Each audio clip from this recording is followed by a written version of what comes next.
Hello friends, good morning. তোমরা সবাই কেমন আছো? আশা করি তোমরা ভালো আছো, সুস্থ আছো। আমরাও ভালো আছি, সুস্থ আছি। অনেক দিন পরে তোমাদের সঙ্গে আবারও একটা বড় ভিডিও শেয়ার করছি। আজ আমরা যাব পাহাড়ে ঘুরতে। তো সকালবেলা ঘুম থেকে উঠে অনেক কাজ ছিল, সেই কাজগুলো করলাম। তারপরে চলে এসেছি রান্নাঘরে, আদা দিয়ে লাল চা বানিয়েছি। আর এই লাল চা আর বিস্কুট খাবো। আর আজকে আমার কোনো রান্নার ঝামেলা নেই, কারণ নিচে খাবো। এখানে আসলে এখন আমি সেভাবে রান্না করি না, খুব কম রান্না করি, নিচেই খাই। তো আসার সময় তো পাই না, আসলে ওই একদিন কি দুদিন এরকমের জন্য আসি। তো চাটা খেয়ে আমি এখন চলে এসেছি ব্যাগ গোছাতে। ব্যাগ গুছিয়ে রেখেছিলাম, আরও টুকটাক অনেক কিছু গোছানোর বাকি ছিল, সেইগুলো গোছাচ্ছি। তোমাদের সঙ্গে মিনি ব্লগে সব কিছু শেয়ার করেছি, তবুও ভাবলাম যে বড় ভিডিওতে একবার শেয়ার করি।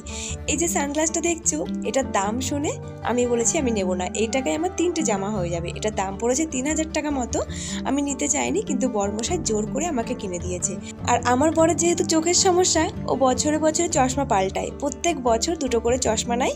তো দুটোই পাওয়ারের চশমা, আর দুটোর দাম 8000 টাকা 9000 টাকা এরকম পড়ে। তো এই প্রথম আমি এত দামি সানগ্লাস নিলাম। তো যাই হোক, তারপরে চলে এসেছিলাম চুড়িদার সেলাই করতে এই দিদির কাছে। আর এই দিদি আমাকে বলছে, তুমি জামা সেলাই করতে আসলে আমার খুব ভালো লাগে, কারণ তুমি বসে থেকে সেলাই করে নিয়ে যাও। 3-4 বার করে একটা একটা জামা পরি, আর কোথাও লুজ থাকলে সেটা বলি যে এটা ঠিক করে দিতে। তো দিদিও খুব ভালো। তো যাই হোক, এই দেখো জামা সেলাই করে নিয়ে চলে এসেছি। কালকেও অনেকগুলো সেলাই করে নিয়ে এসেছি, আর এই দুটো বাকি ছিল। আর এখানে দেখো ব্যাগপত্র রেডি হয়ে গেছে, নিচের ব্যাগটা বরের আর উপরে 3টে আমার। আর যেই দিদিদের বাড়ি সেলাই করতে গেছিলাম, সেই দিদিদের বাড়ি নতুন লেবু গাছ হয়েছে, প্রচুর লেবু হয়েছে। আমাকে একটা লেবু দিয়েছে, ভাবলাম ওই লেবু, বিট নুন আর চিনি দিয়ে শরবত বানিয়ে ফ্রিজে রেখে দেবো, যাওয়ার সময় নিয়ে যাব, ট্রেনে খেতে পারবো। যা পচা গরম পড়েছে, এই গরমে যদি এরকম ঠান্ডা ঠান্ডা লেবুর শরবত পাওয়া যায়, পেট মন শরীর সমস্ত কিছুই ঠান্ডা হয়ে যাবে। চিনিটা একটু কম হয়ে গেছে, তাই টকটক লাগছিল। একটু চিনি মিক্সড করে ফ্রিজে রেখে স্নান করে নিচ থেকে ভাত খেয়ে এখন আমার মনে পড়েছে যে কল্যাণীর বাড়িতে রয়েছে আমার মেকআপের অনেক জিনিস, যেমন ফেস পাউডার, লিপ লাইনার, পামশু, আরও টুকটাক অনেক কিছু রয়েছে। তাই ছেলেকে বাবুর কাছে রেখে বরের সঙ্গে আমি চলে এসেছি কল্যাণীর বাড়িতে। আমাকে বাড়ির সামনে নামিয়ে দিয়ে বর গেছে তেল পাম্পে তেল ভরতে। তাড়াতাড়ি করতে বলেছে, কারণ আমাদের ট্রেন আছে 7:15-তে। আর এখন কটা বাজে জানো? এখন 5টা বাজে। তো এ বাড়িতে এসে আমার জিনিসগুলো না খুঁজে আগে আমি পুচকু বাবাকে আদর করছি। আবার কতদিন পরে দেখা হবে পুচকু বাবার সঙ্গে তার ঠিক নেই। আমরা ঘুরে এসে তো ডাইরেক্ট এখানে চলে আসবো না, শিমুরালির বাড়িতে বেশ কিছুদিন থাকবো, তারপরে এখানে আসবো। আমি সোনা বাবাকে আদর করছি আর বলছি, এতদিন তো তোমার দিদি ছিল, মানে বোনের ছোট মেয়ে ছিল, তো ওকেই সবাই আদর করতো।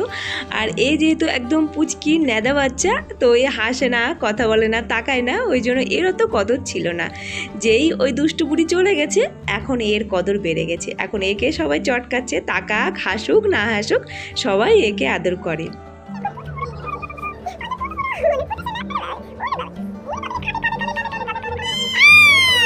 এই যে এদিকে আমার বরমশাই দাঁড়িয়ে আছে। তো চলো, আর কোনো কথা হবে না, বাড়িতে গিয়ে রেডি হয়ে একেবারে তোমাদের সঙ্গে দেখা হবে। তো এই দেখো বাড়িতে এসে রেডি হয়ে গেছি। আর আগের যে কুর্তিটা পরেছিলাম, কুর্তি না, এগুলো 1 পিস, তো সেটা আর এটা কিন্তু একদম আলাদা।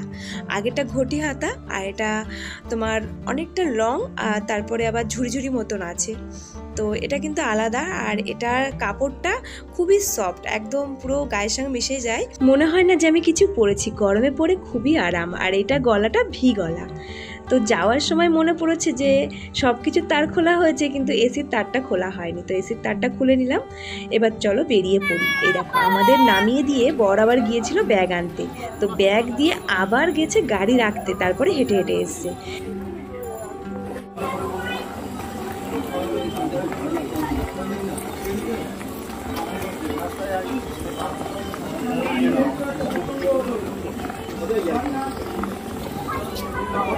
কথা বলা হয়েছে, হাওয়া দিচ্ছে।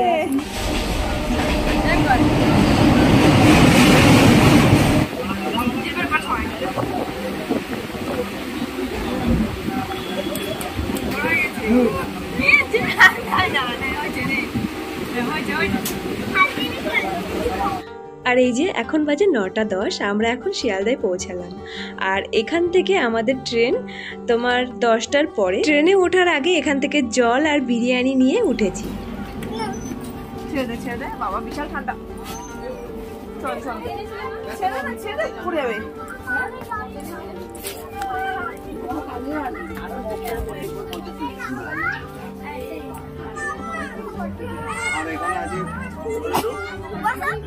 না এটা আমাদের না।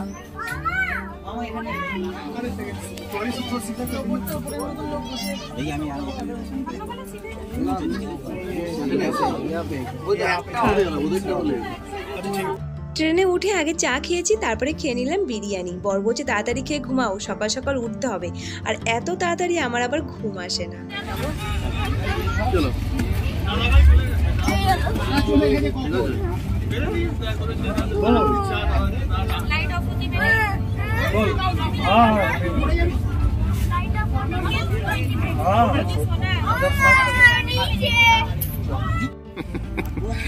ঘুম ভেঙেছে?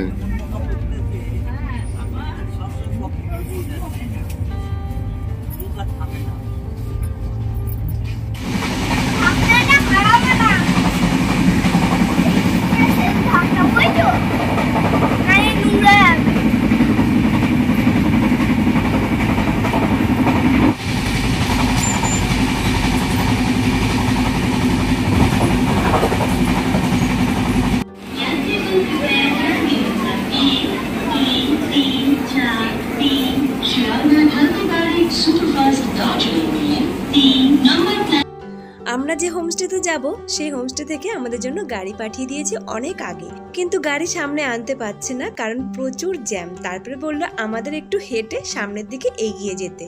তো সামনের দিকে এগিয়ে আমরা গাড়িতে উঠে বসে পড়েছি। রাতে ঘুমিয়েছি কিন্তু ঠিকঠাক ঘুমাতে পারিনি, যে ফ্রেশ যে ঘুমটা সেই ব্যাপারটা হয়নি। মানে একটুখানি সিটের মধ্যে দুজন ঘুমিয়েছি। আর আমার ছেলে তো আগের মতো ছোট নেই, এখনো পর্যন্ত আমার হাতের পরে ঘুমায়, কিন্তু আমার হাত ব্যথা হয়ে যায়, আমি আবার সরিয়ে দিই। কিন্তু এই সিটে এমন পরিস্থিতি আমি সরাতে পারছিলাম না। ছেলেও কষ্ট পেয়েছে, ওর থেকে বেশি কষ্ট পেয়েছি আমি, নড়াচড়া করতে পারছিলাম না। গা, হাত, পা, পিঠ সমস্ত কিছু ব্যথা হয়ে গেছে।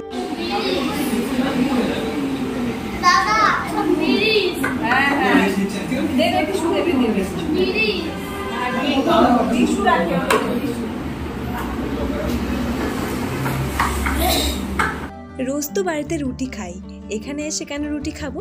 আমি আর ছেলে খেয়েছি মোমো, আর বর খেয়েছে রুটি, তরকারি আর আলু ভাজা।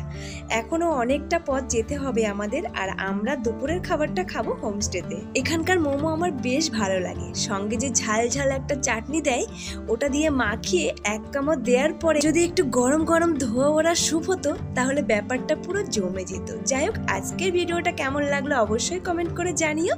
আবার দেখা হবে খুব তাড়াতাড়ি, ততক্ষণে তোমরা ভালো থাকো, সুস্থ থাকো, টাটা।